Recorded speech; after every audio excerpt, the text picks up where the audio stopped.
Please welcome Tina McElroy Ansa.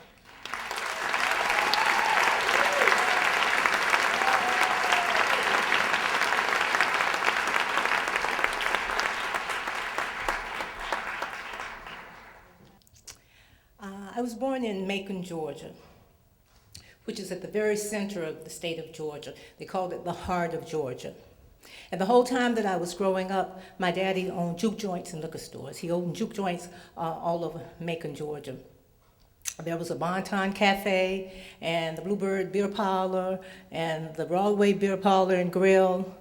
You know, at different times, different ones in different locations, but they were all called the place at our house. As in, oh God, I gotta go down to the place and open up, or don't forget to bring Coca-Colas back from the place. It's all the place. And they were all situated in the same African-American business district. I don't know if you know, but before desegregation, every little town, every large town, especially in the South, had a thriving African-American business district. And in Macon, Georgia, ours was Broadway and Mulberry. People just talked about, as if going downtown, you only could go to Broadway and Mulberry. I'm going to go down to Broadway and get me a drink. Or, oh, yeah, I'm going to go down to Mulberry and pick up some fish for dinner. Or, the one that I loved was, oh, that woman got a butt big enough to walk Broadway. I loved Broadway and Mulberry. I saw my whole life through the prism of Broadway and Mulberry and my father's juke joints because they were located at different places on Broadway and Mulberry. There was always music playing in my father's juke joints. There was, you could tell what era it was and what year it was by the music that was playing. There was either Bobby Blue Bland or B.B. King or Elmo James or Ruth Brown or the Wicked Pickett, Wilson Pickett, or my homeboys, Otis Redding or Little Richard or James Brown and the Famous Flames. We claimed him sometimes too. And I loved the music. Music was going on all the time, bumpty, bumpty, bump, on the jukebox. That's why they call it, a juke joint. The music was going on all the time. And I loved all this. My mother tells the story that when I was 3 weeks old, she brought me downtown. My mother worked at my father's juke joints. My father called it helping out. My mother worked at these juke joints, and she brought me downtown in a fluffy yellow, baby blanket, all wrapped up, and she came in, and one of her boys, as she called him, one of the roustabouts or winos, put this cardboard box up on the counter, this liquor box, probably Old Forester box. And she put me inside this box in my little fluffy yellow blanket up on the counter for people to come by and see the new baby, the last one, McElroy child, the baby of the family, the youngest of 5. And, everybody came by and did what they always do, when you see a new baby. Oh, ain't she pretty? You got a pretty little baby girl, Miss Nellie. Or, oh, look, she looked like a daddy. That's supposed to be good luck. She's going to be a lucky little girl. They said the things that all admirers say. But these admirers were different. These admirers had look on their breath. And most likely half of them had a Pabst Blue Ribbon can in their hand. Because these were the regular folks at the place. They were there all the time, day and night. They didn't come by for a drink the way some people did, just step in for a quick beer. They were there all the time. They were part-time barmaids and part-time prostitutes, part-time maids, boosters and pickpockets and folks who, rode on the back of the garbage truck and the numbers man or the numbers woman. I love these people. These were my babysitters. These were my compatriots. These were my friends. These were my confidants because I spent all my time that I could down at my father's place. I would come there after school, and do my homework at the bar. Or I'd come on Saturdays just because I loved going down there. And I love these people. And it was interesting because they added so much to the place. Besides the music that was going on all the time, these people had such marvelous stories. Such amazing stories. They told stories all the time about, what happened last night, or how the fight around the corner got started, and who threw the plate glass window. Stories about the first time they came to town from the country. But the stories that I really loved were the stories about love. Oh God, everybody had a love story about something was going on in their lives, and it was so appropriate because one of the Creole words for having sex is juke. And so, like a juke house is a brothel. And so these people would be at the juke joints and they would just share their stories all the time, stories of unrequited love and stories of love gone wrong, or, stories of, how that man made you feel, that you just smiled all day long, even if you didn't see him.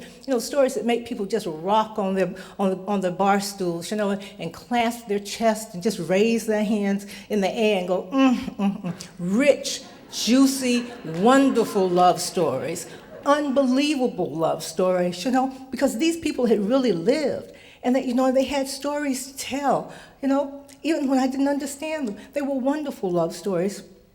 Stories of how it feels when the one you love don't love you back. I remember sitting at the end of the bar one afternoon, and there was one of the regulars was transvestite, and she was sitting there, kind of a burly kind of guy, and she was sitting there with, full makeups, full stage makeup, the false eyelashes, the earrings, the makeup, everything, kind of glittery blouse, and she was sitting at the bar with a glass and a half pint, and she was drinking, and she'd look out on the dance floor, little tiny dance floor. Every juke joint's had a little dance floor. It was about this big, and it was in front of the jukebox. And she'd take another drink, and she'd look out on the dance floor. And so I just sort of leaned over from my homework, kind of, what is she looking at? And it was a couple out on the floor, a tall man, a little skinny woman. And they were all like hugged up, hugged up on the dance floor, just dancing.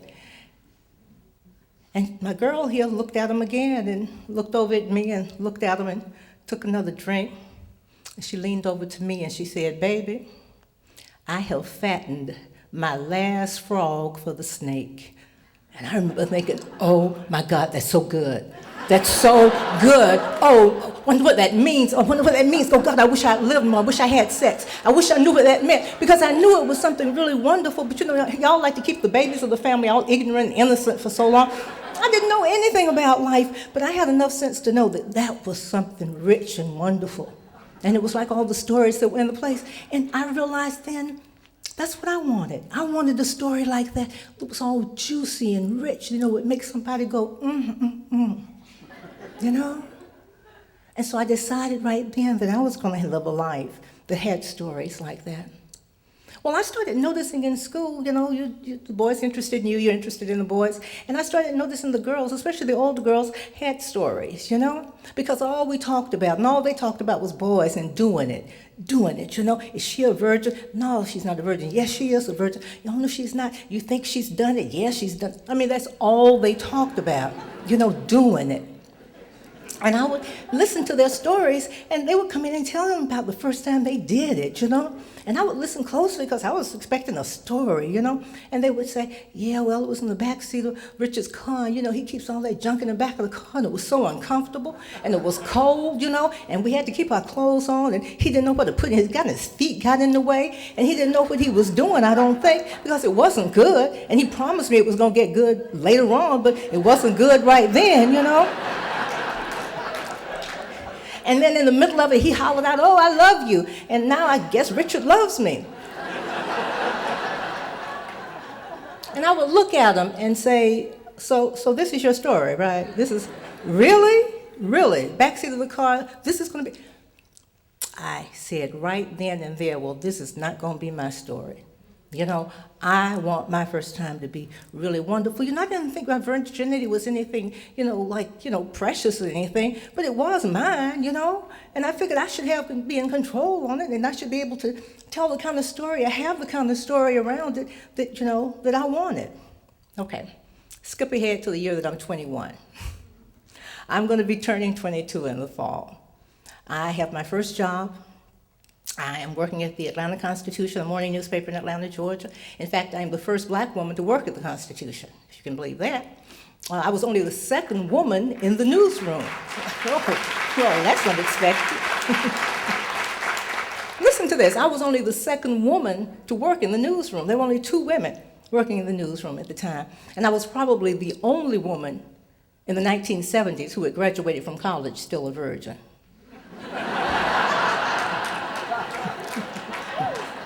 We'll take head counts later on. I had dated guys in college, and they were nice guys. They were good guys, interesting and all of that. And we'd made out and all that, but they just weren't it. They just weren't it. They didn't come up to this list that I had. And I didn't even know I had a list. But obviously I did. And I'm 21 and I'm going to turn 22, and I realized I have this list. I wanted him to be well-read, and I wanted him to be well-traveled, and I wanted him to have like a passion for things, not just his work, but his job, which could have been fine, but a passion for life in some way, I wanted him to be good-looking, but not pretty boy good-looking. I didn't want a pretty boy. I wanted him to be like, good-looking in a sexy, dark, dangerous, mysterious kind of way, And for some reason, I wanted him to wear a trench coat.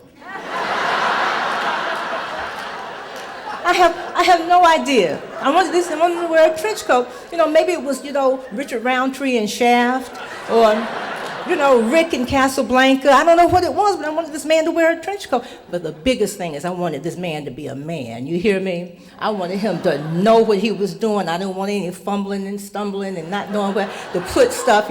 I wanted him to really know his way around a woman's body. This is what I wanted. And I was going to be 22 in the fall, and I realized, okay, girl, it's time to do this thing, okay? I had gotten on the pill early in the year. They were protected. And I started, as you can imagine, looking around at everybody in a very sort of different way. All the men became very interesting to me all of a sudden. They were likely candidates. And so there was this guy at work, and he was a nice guy. We hung out together, and we liked some of the same things. He liked me and respected me. He thought I was a good journalist. I thought he was a good journalist, and we both loved movies. We used to go to films all the time and talk about them, and go out to dinner with everybody else on our dinner breaks. And he would give me rides home from work sometimes. We worked from 4 in the afternoon till 1, putting out the morning newspaper. And then, you had to pick your friends very carefully when you worked from 4 to 1. Anybody who worked from 4 to 1 was a likely friend. And so he would give me a ride home from work in the morning at 1 o'clock in the morning because I didn't have a car. And he'd drive back to my apartment, and, I'd invite him in, come in and have some coffee. And we'd drink gallons of coffee and just stay up talking about films and the world and travel and, all kinds of things. He was an interesting guy, but, that's all it was.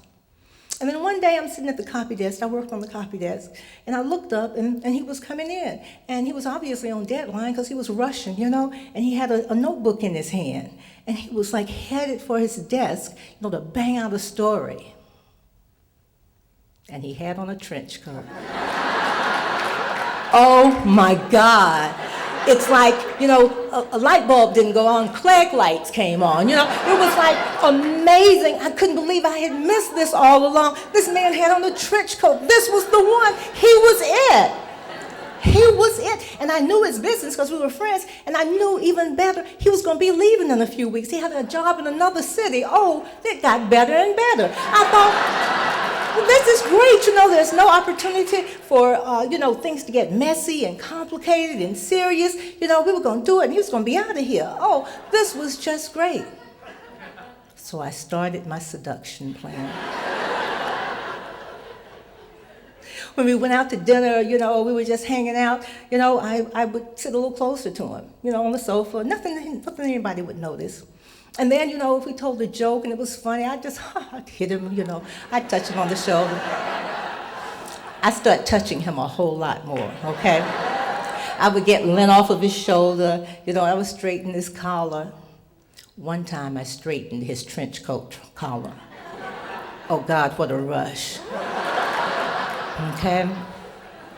Then I stepped it up. One night when he brought me home, and I didn't get out, he didn't get out of the car, he was just dropping me off, and I just reached over real casually and said, oh, thanks for the ride. I kissed him on the cheek. He didn't even notice it. It was no big deal. We were friends.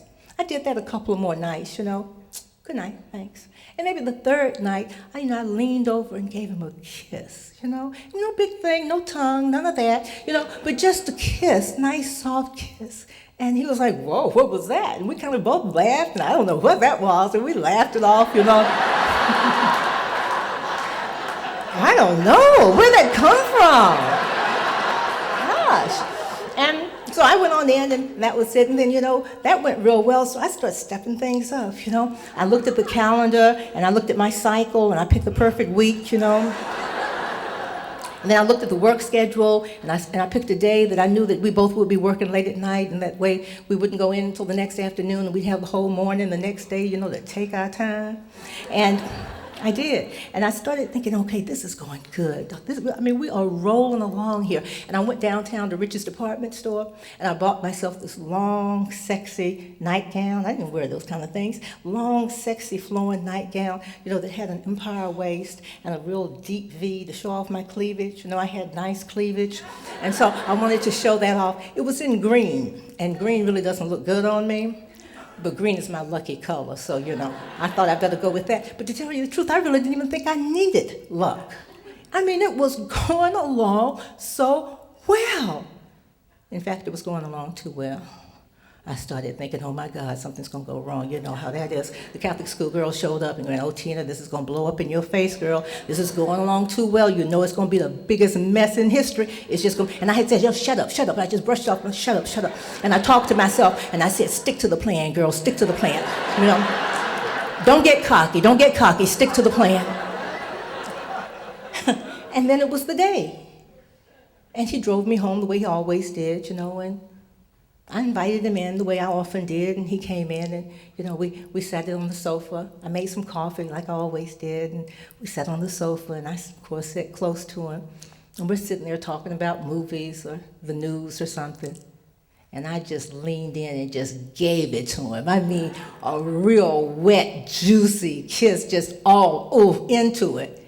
And he was like shocked. He didn't even see it coming. He was like shocked, but I didn't give him time to recoup, I just jumped him. I swear, I just jumped him, And he was really shocked now, but he was on board, okay?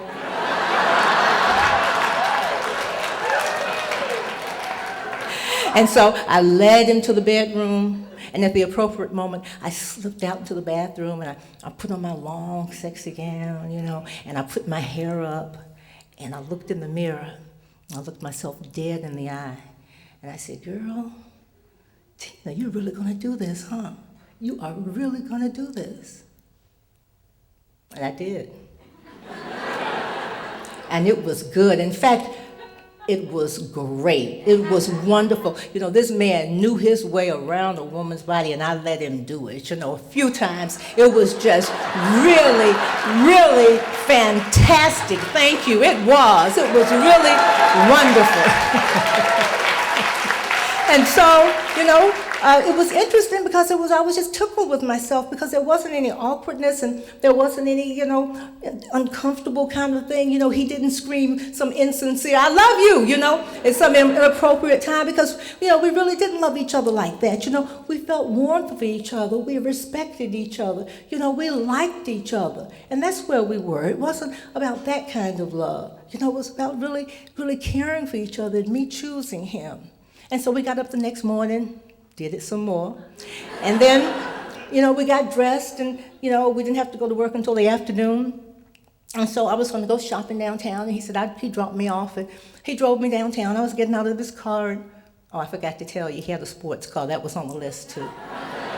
He had a little maroon MGB. It was perfect. And so I got out of the car, and, just a little kiss, and he kind of chuckled and laughed. He was kind of thrilled with himself, too, And he kind of laughed, and he drove off, and I watched him drive off, and I thought, well, that's perfect. He's driving off into his life, And I turned, to walk up the street, and I was feeling good, and I'm walking up the street, and I look in, the glass, the store glass, and I saw in the glass, I saw this woman. And she's walking along, and she is strutting. You hear me? Her shoulders are back, and she is just, and I looked up, and I said, girl, you go on, look at, oh my God, it was me. I was strutting up the street. I was a grown woman strutting up the street. I was having sex. I was in charge of it on my own turf, in my own way. I was like the women who rock Broadway with big butts, That's how I felt. And then it came to me. Not only was I a grown woman having sex in my own way, in my own choice, but like the people down at the place, I had a story. and it was a juicy one too.